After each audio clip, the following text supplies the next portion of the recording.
ሮቤል እስር ቤት ገባ። ምክንያቱም እንግዲህ በሮቤል ፈንታ ያው ሜራን እበቀላለሁ ብሎ ንቅ አድርጎ አንገቷን ይዟን ነበረ። በዚህ ቅጽበት እንግዲህ ሜራማ አልቻለችም እና ራሷን ስታወድቀ ነበረ። እንግዲህ ሮቤል በባለፈው ቪዲዮ አንገቷን አንቆ እንደዛ ሲያስጨንቃት የነበረው በህይወት አትኖርም ይገላታል ብለን ነበረ። ነገር ግን አለች በህይወት ማለት ነው። ምንም አልሆነችም ሜራ። እሱ ትምህርት መስጠት ነው የፈለገ። ምክንያቱም በቃ አንድ ባንድ ነው መበቀል የፈለገው። እሷ ልክ እግሩን መራመድ እንደማይችል ሁሉ እሱ ደግሞ ሴት አድርጎ መግደል አይፈልግም። ቀስ በቀስ ሞትን እንድትመኘው እና እንድትፈልገው አድርጎ ከዛ በቃ ለማስፈራራት ነው የሞከረ። እንደገና ደግሞ አንድ ነገር እናገራለሁ ወይም ደግሞ ለአድናን እነግረዋለሁ ብትይ ልክ አሁን አንቄ እንደተውኩሽ እገልሻለሁ እያለ ነው እንግዲህ የሚያስፈራራት። ሜራም እንግዲህ እባክህ ልቀቀኝ፣ በጣም አናደኝ ስለነበር ነው እንደዛ ያደረግኩት እንጂ እኮ ሌላ ነገር አይደለም እያለችውም ነበረ። በእርግጥም ሮቤል ልክ ሜራ እንደተበቀለችው ነው የተበቀላት። ምክንያቱም ሜራ በሰዓቱ መርፌውን ስትወገው ከዛ መሬት ላይ ወድቆ ሲንደፋደፍና ሲለምናት ነበረ። እባክሽ የፈለግሽውን ነገር አድርግልሻለሁ ብቻ እግሬ ይዳን ብሏታል። እሱም እንግዲህ በተረው ያንን ነገር ነው የሰራው።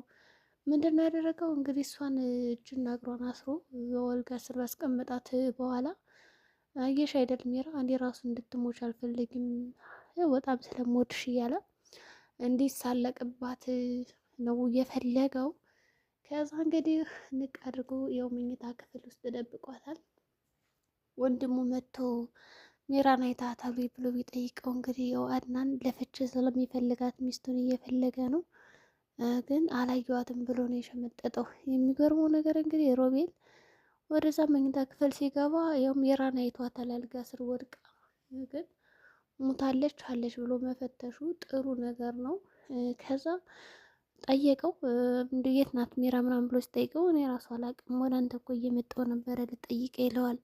ከዚህ ከእንግዲህ አንድ ጥሩ ነገር አለ። ምክንያቱም አድናን ቀድሞ አልነገረውም።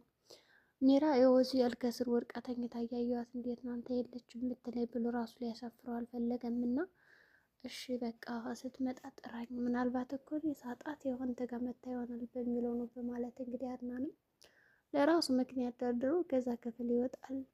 ከዛ ያው በልቡ እያሰበ ነበር ይህ ክፉ ለካ ወንድሜ እንደሆነ አላውቅም ነበር፣ ይህን ያክል ጨካኝ ነው ይልና እንግዲህ ወዲያውኑ ለፖሊስ ደውሎ ኑ ወንድሜን ያዙልኝ፣ በእርግጥ እግሬ ታሟል ብሎ ብዙ ነገሮችን ሲሸውደ ቆይቷል ለብዙ አመት። አሁን ግን በቃ እኔ ከአቅሜ በላይ ነው፣ የራሴን ህይወት መኖር እፈልጋለሁ። ይቺ ሎሃና የምትባለውን አገብቻት ነው መኖር የምፈልገው እንጂ ከእናት እሱ ጋር አብሬ ሁለተኛ አልኖርም። በትዳሬ ላይ እንደዚህ የመገጠችብኝ ሴት እንዲሁም ወንድሜን አስወጡልኝ በማለት ያው ከሷቸዋል።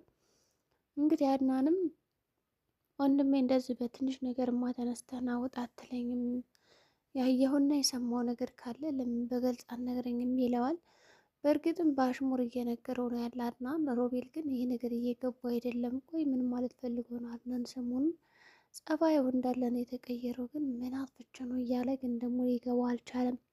ይሁን እንጂ አድናን ሜራን ከመኝታ ስር እንግዲህ እንደዛ ሲያገኛት ምንድን አደረጋት? ወዲያውኑ አፍንጫዋ አለች የለችም በሚለው ያረጋግጣል። እንግዲህ ለትንሽ ተይዞ ነበረ። ወንድሙም ወዲያውኑ ይመጣል። ከዛ እንዲያውም አልወጣም ምስቴ እስከምትመጣ እዚህ እጠብቃታለሁ፣ ልቀን ሐኪም ቤት ምናምን እያለች አንተ እዚህ ትመጣ አይደል ትጠብቅ አይደለ፣ ስለዚህ እኔም እጠብቃታለሁ ይልና ቁጭ ይላል አልጋው ስር። ከአልጋው ስር ሲቀመጥ የሮቤል ሁኔታ በጣም ነበር የደነገጠ። ምክንያቱም ሜራን እዛ ውስጥ ነው የደበቃት። የሆነ ያላያት ነው የመሰላት ማለት ነው፣ ያላያት ነው የመሰለው።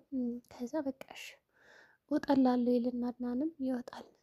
ያው በእርግጥ አሽሙር ይችላል አይገልጸውም፣ ይችላል በጣም ይችላል እሱ ሲሳደብ ነበረ።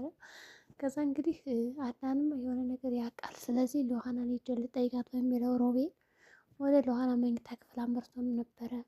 ስለ እኔና ስለ ሜራ ምንም የሚያውቀው ነገር አለ እባክሽ የኔ የዋህ እያለ በጮህ መልኩና በፍቅር መልኩ ሲጠይቃት ነበረ። ሎሃና ግን በቃ እንኳን ራሱ ምንም ነገር ትንፍሽ አልልም አልነግርም እያለችውም ነበረ።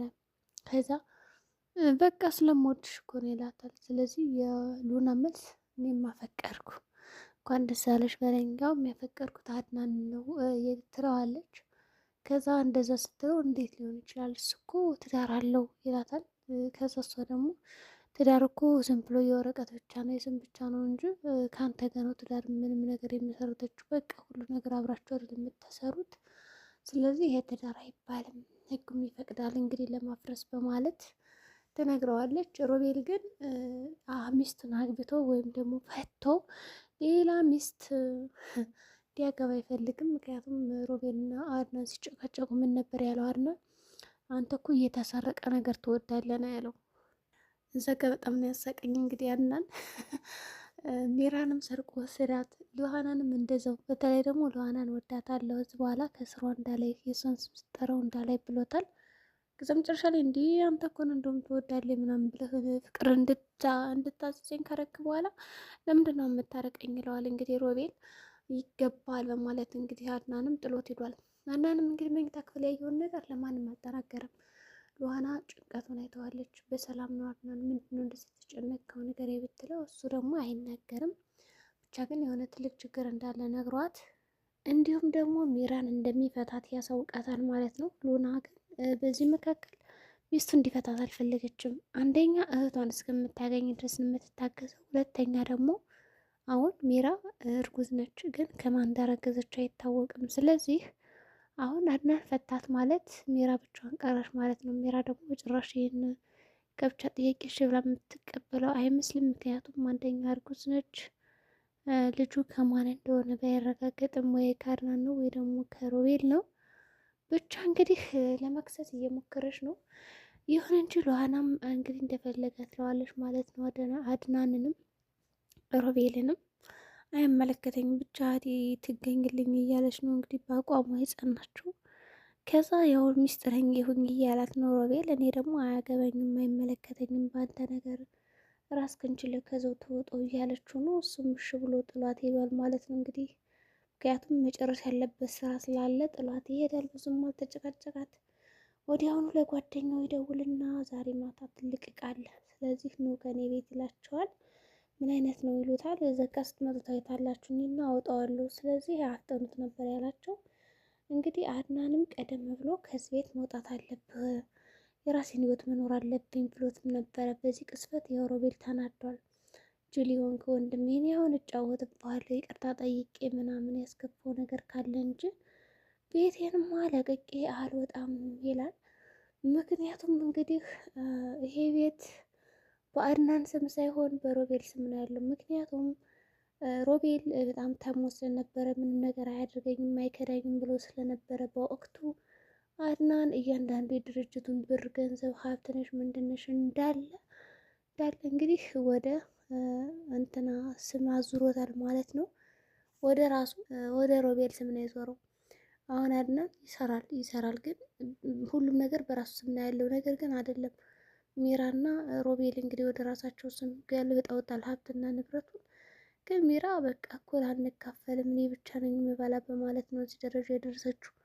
ሮቤልም ቢሆን እንግዲህ የራስሽ ጉዳይ፣ እኔማ አንቺን ጥዬማ ያው እንደፈለግኩ እዚህ ሀብትና ንብረት ሆንበታለሁ እንጂ አላካፍለሽም በማለት ነው ያነቃት። ሆኖም ተነሳሽ ሚራ ሞነሽ ነው በቃ እንደዚህ ሆንሽ ሲላት በቃ ፈታኝ እባክህ እያለች እየለመነችው ነው። እሱ ግን እንኳን ሊፈታትና በጣም ነው የሳቅባት።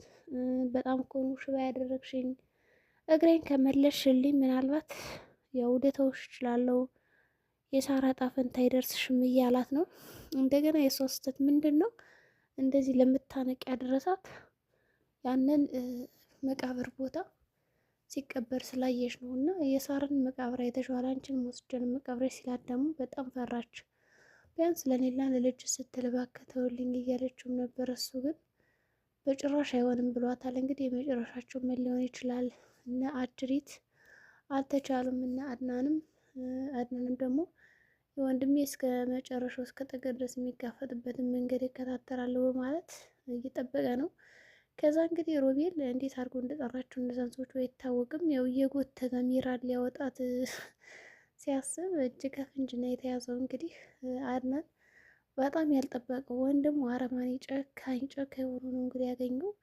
ብቻ ምንም ማድረግ አልቻለም። ሚራ እንደምንም አነቃቅቶ ማን ያገተሽ ማነው እንደዛ አደረገች ሲላት ወንድም ነው እንደዛ አደረገኝ ምናምን ትለዋለች ማለት ነው። ምክንያቱም አፍኖት ነበር፣ ራሱ ወስታ ነበር የነበረችው። ከዛ እንግዲህ ሮቤልንም ቀጥቀጥ አድርጎ ደብድቦታል። ብቻ እንግዲህ የዚህ ድራማ መጨረሻ ምን ሊሆን ይችላል? የዛሬው ቪዲዮአችን ይህን ይመስላል። ላይክ እና ሰብስክራይብ እንዲሁም ኮመንት አትርሱ። መልካም ጊዜ ይሆንላችሁ።